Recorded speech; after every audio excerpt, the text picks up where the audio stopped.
ನುಡಿನಮನ ವಾಗೀಶ್ವರಿ ಯಕ್ಷಗಾನ ಕಲಾವರ್ಧಕ ಸಂಘದ ಗೌರವಾಧ್ಯಕ್ಷರು ಆದ ಶ್ರೀ ಪ್ರದೀಪ್ ಕುಮಾರ್ ಕಲ್ಪೂರ್ ಅವರು ಸ್ವರ್ಗೀಯ ಪ್ರಭಾಕರ್ ಕಾಮತ್ರವರ ಬಗ್ಗೆ ತಮ್ಮ ಮನದಾಳದ ಎರಡು ಮಾತುಗಳನ್ನು ಆಡಬೇಕು, ಅವರ ಆತ್ಮಕ್ಕೆ ಸದ್ಗತಿಯನ್ನು ಕೋರಬೇಕು ಅಂತ ವಿನಂತಿಸುತ್ತಿದ್ದೇನೆ. ವಸುದೇವ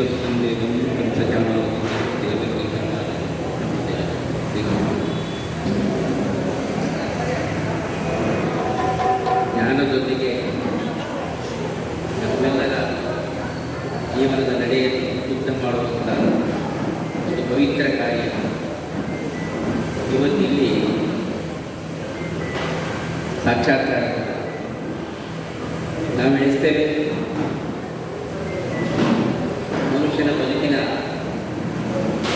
ನಂತರದ ಘಟ್ಟದಲ್ಲಿ ಮರಣಾನಂತರ ಧಾರ್ಮಿಕ ವಿಜ್ಞಾನದ ಪ್ರಕಾರ ಆ ಕಾಯದ ಆ ಆತ್ಮಕ್ಕೂ ಶುದ್ಧಿಯ ಭೇಟಿ ಮಾಡ್ತೇವೋ, ಕುಟುಂಬಕ್ಕೂ ಹೇಗೆ ಶುದ್ಧಿ ಮಾಡ್ತೇವೋ, ಇನ್ನೊಂದು ರೀತಿ ಮನಸ್ಸೊಳಗಿರುವಂತಹ ವಿಕೃತ ವ್ಯವಸ್ಥೆಗಳನ್ನು ಶುದ್ಧ ಮಾಡುವಂಥ ಒಂದು ವಿಶೇಷವಾದಂಥ ಒಂದು ಚಿಂತನೆ ಇಲ್ಲಿ ಸಾಕ್ಷಾತ್ಕಾರವಿದೆ. ನನಗೆ ಪರಮಾಶ್ಚರ್ಯವಾಯಿತು. ಶಿವಪ್ರಸಾದ್ ಪ್ರಭುಗಳು ಪ್ರಭಾಕರ ಕಾಮತರು ಇಲ್ಲ ಕಲ್ಪರೇನು ಅಗಲಿದ್ದು ನಮ್ಮನ್ನು 3-4 ಕಡೆಗಳಲ್ಲಿ ನಾವು ಜ್ಞಾನದ ಒಂದು ಕಾರ್ಯವನ್ನು ತಾಳಮದ್ದಲೆ ಮುಖಾಂತರ ಯಕ್ಷಗಾನ ಮುಖಾಂತರ ಸುಮಾರು ಒಂದು ಶತಕಗಳಿಂದ 100 ವರ್ಷಗಳಿಂದ ಇಲ್ಲಿ ನಡೆದುಕೊಂಡ ಪರಂಪರೆ, ತದನಂತರದಲ್ಲಿ ಹೋಗುವ ಉದ್ಯಮಿಯಾಗಿ ಇಟ್ಟುಕೊಂಡು ಜ್ಞಾನಾರ್ಜನೆಯಲ್ಲಿ ತೊಡಗಿಸಿಕೊಂಡಂಥ ಅದರಲ್ಲೂ ವಿಶೇಷವಾಗಿ ಹೇಳಿದರು. ಅವರ ಜ್ಞಾನ ಎಲ್ಲಿ ತನಕ ಅಂತ ಹೇಳಿದರೆ ತಾಳಮದ್ದಲೆ ವ್ಯವಸ್ಥೆಗಳಲ್ಲಿ ಪಾತ್ರ ನಿರ್ವಹಣೆ ಯಾರ್ಯಾರಿಗೆ ಯಾವ ಪಾತ್ರ ಅಂತ ಹೇಳುವಂಥದ್ದು ಅಷ್ಟು ಸ್ಪಷ್ಟವಾಗಿ ಅವರನ್ನು ವ್ಯವಸ್ಥೆ ಮಾಡ್ತಾ ಇದ್ದಾರೆ. ತಪಸ್ಸಿನ ಹೀಗೆ ತನ್ನ ಬದುಕನ್ನು ನಮ್ಮೆಲ್ಲರ ಮನಸ್ಸನ್ನು ಶುದ್ಧಿ ಮಾಡುವಂಥ ಒಂದು ಜ್ಞಾನದ ಕ್ರಿಯೆಯಲ್ಲಿ ಅವರು ತೊಡಗಿಸಿಕೊಂಡು ಹೇಳಿದರು.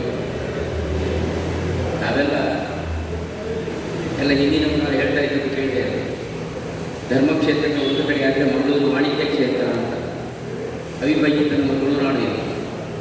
ಬೇರೆ ಬೇರೆ ನಾವು ಬದುಕನ್ನು ಕಟ್ಟಿಕೊಂಡಿದ್ದೇವೆ. ಉಡುಪಿಯ ಕೃಷ್ಣನಗರಿಯಲ್ಲಿ ಸಾಂಸ್ಕೃತಿಕವಾಗಿ ಬಹಳ ಹಿಂದೆ ಸಂಭ್ರಮ ಇದ್ದರೆ, ಇವತ್ತು ಈ ಮಂಗಳೂರಿನಲ್ಲಿ ಈ ಜ್ಞಾನದ ಕೃಷಿಯನ್ನು ಈ ತಾಳಮದ್ದಲೆ ಎನ್ನುವಂಥ ಮುಖಾಂತರ ವಾಗೀಶ್ವರಿ ಆಗಿರ್ಬೋದು ಅಥವಾ ನಮ್ಮ ಒಂಬತ್ತು ತಂಡ ಆಗಿರ್ಬೋದು ಅಥವಾ ನಮ್ಮ ಹುಡುಗನ ತಂಡ ಅದನ್ನು ನಡೆಸ್ಕೊಂಡು ಹೋಗ್ತಾ ಇದೆ. ಆ ಬಹುಶಃ ತನ್ನ ಬದುಕಿನ ಸುಮಾರು 70-72 ವರ್ಷಗಳ ಪ್ರಾಯದ ಅವಧಿಯಲ್ಲಿ ಈ 6 ದಶಕಗಳ ಕಾಲ ಅವರು ತನ್ನ ಬದುಕನ್ನು ಉದ್ಯಮದೊಂದಿಗೆ ಕಟ್ಟಿಕೊಡ್ತಾರೆ. ತನ್ನ ಕುಟುಂಬಕ್ಕೆ, ತನ್ನ ಸಮಾಜಕ್ಕೆ ಮಾತ್ರವಾಗಿ ತನ್ನನ್ನು ತಾನು ಸಮರ್ಪಿಸಿಕೊಂಡ ಕಾರಣವೇ ಧಾರ್ಮಿಕ ಕ್ರಿಯೆಯನ್ನು ನಂಬಿಕೊಂಡಾಗಿ ಪರಿಪೂರ್ಣವಾಗಿ ಅವರ ಬದುಕನ್ನು ತನ್ನ ಗುರುಗಳ ಮುಖಾಂತರ ಅವರು ನಡೆಸ್ಕೊಂಡು ಬರ್ತಾ ಇದ್ದರು. ಜ್ಞಾನದ ಕ್ರಿಯೆಯಲ್ಲಿ ತಪಸ್ಸಿನಂತೆ ಅವರು ತನ್ನನ್ನು ತಾನು ತೊಡಗಿಸಿಕೊಂಡಿದ್ದಾರೆ ಅಂತ ಹೇಳ್ಕೊಂಡು ನಾನು ಹಲವರಿಂದ ನಾನು ಬಲ್ಲೆ. ಹೆಚ್ಚು ವೈಯಕ್ತಿಕವಾಗಿ ನನಗೆ ಅವರ ಕುಟುಂಬದ ಬಗ್ಗೆ ಗೊತ್ತಿರಲಿಲ್ಲ. ಇದು ನಿಜ ಅರ್ಥದ ಅವರಿಗೆ ನಾವು ಸಲ್ಲಿಸುವಂಥ ಒಂದು ಗೌರವ, ಬಾಯಿ ಮಾತಿನ ಗೌರವ ಅಲ್ಲ, ನಿಜ ಅರ್ಥ. ಆ ಆತ್ಮ ನಮಗೆ ತಿಳಿದ ಹಾಗೆ ಎಲ್ಲವನ್ನೂ ಗ್ರಹಿಸ್ತಾನಂತೆ, ಭಗವಂತನು ಎಲ್ಲವನ್ನೂ ಗ್ರಹಿಸ್ತಾನಂತೆ. ಮೊನ್ನೆ ಒಂದು ಶಿಬಿರ, ಮಕ್ಕಳ ಶಿಬಿರದಲ್ಲಿ ಇಲ್ಲಿ ಭಾಗವತದಲ್ಲೇ ಇದ್ದೀರಿ. ಮಕ್ಕಳ ವಿರುದ್ಧ ಪ್ರಶ್ನೆ ಕೇಳಿದೆ ನಮ್ಮ ದೇವಸ್ಥಾನ ಸುಮಾರು 300-350 ಮಕ್ಕಳಿಗೆ. ನಮ್ಮ ಧ್ವನಿ ಅಂದರೆ ನಮ್ಮ ಚಿಂತನೆ ಎಲ್ಲಿಯ ತನಕ ಕೇಳಬೇಕು ಅಂತ ಅದು ಪಡುಬಿದ್ರೆಯ ಏನು ಬ್ರಹ್ಮಕಲಶ ಆಗ್ತಾ ಇದೆ.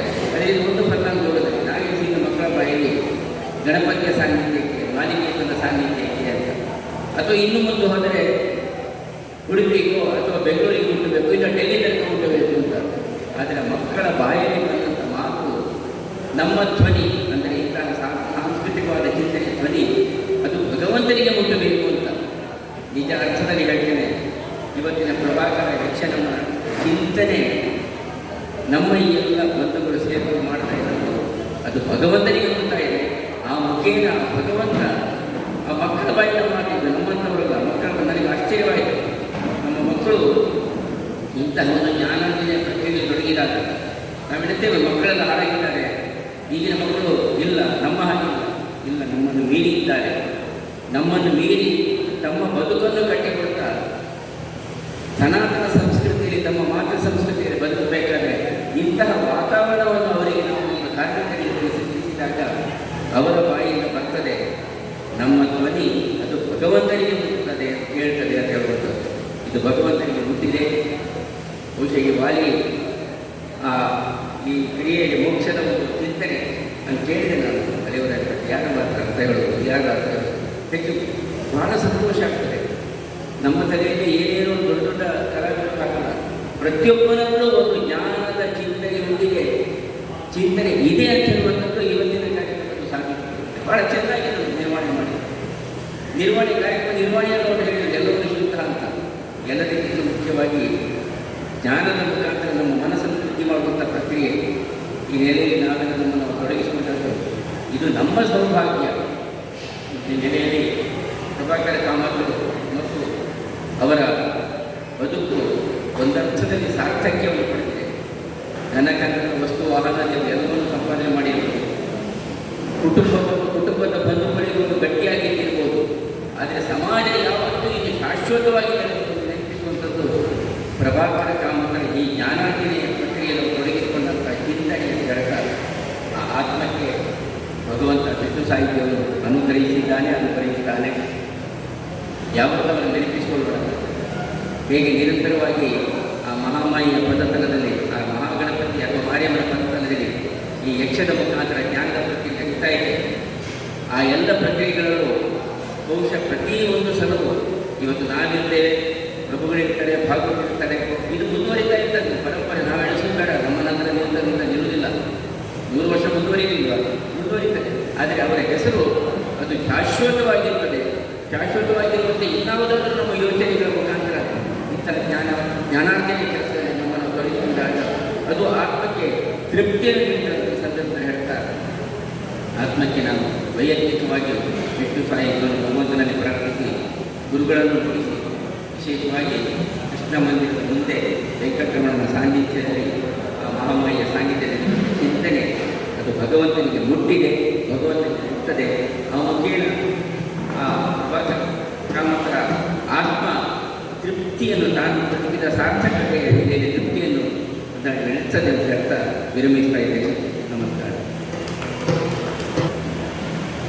ದಿವಂಗತ ಪ್ರಭಾಕರ ಕಾಮತ್ರವರ ಆತ್ಮಕ್ಕೆ ಸತ್ತತೆಯನ್ನು ಮೂಡಿದ ನಮ್ಮ ವಾಗೀಶ್ವರಿಯ ಯಕ್ಷಕಲಾವರ್ತಕ ಸಂಘದ ಗೌರವಾಧ್ಯಕ್ಷರಾದ ಶ್ರೀ ಪ್ರದೀಪ್ ಕುಮಾರ್ ಕಲ್ಪುರ ಅವರಿಗೆ ಅನಂತಾನಂತ ಧನ್ಯವಾದವನ್ನು ಸಮರ್ಪಿಸುತ್ತಾ ಮುಂದಿನ ಕಾರ್ಯಕ್ರಮ ಶ್ರೀ ವಾಗೀಶ್ವರಿ ಯಕ್ಷಕಲಾವರ್ತಕ ಸಂಘ